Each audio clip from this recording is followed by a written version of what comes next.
সৌমেনদম Chowdhury media জগতের একজন স্বনামধন্য লোক ছিলেন এক সময়। আমি শিওর অনেকেই তোমরা চেনো। সৌমেন আমার কলেজের এমবিএ আমরা একসাথে করেছিলাম। শুনেছি ও মারা গেছে। অনেক চেষ্টা করেছিলাম যোগাযোগ করতে, সেটা করে ওঠা হয়নি। কলকাতায় থাকতো। রজতের সাথে আমার কাজ সূত্রপাত হয়েছিল যখন আমি কোকাকোলাতে কাজ করতাম। প্রচুর আমরা একসাথে সময় স্পেন্ড করতাম।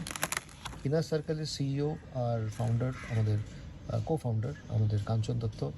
আমি জানতাম না, লাস্টবার যখন ওর অফিসে গিয়ে আড্ডা দিয়েছিলাম বলেছিল যে আমার যে গুরুদেব, যাকে আমি মনে করি ব্র্যান্ডিং মার্কেটিংয়ের গুরুদেব, আইএম ক্যালকাটাতে পড়াশোনার সময় সুব্রত সেনগুপ্তের ফ্যামিলির মেম্বার, সেটা আমি জানতাম না। বেশ অবাক হয়েছিলাম।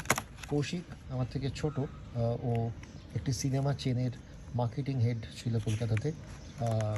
এবং এটা হচ্ছে মুলকিত, ও সম্ভবত আমার সাথে ফটোগ্রাফিতে আমার সাথে আলাপ হয়েছিল বম্বেতে।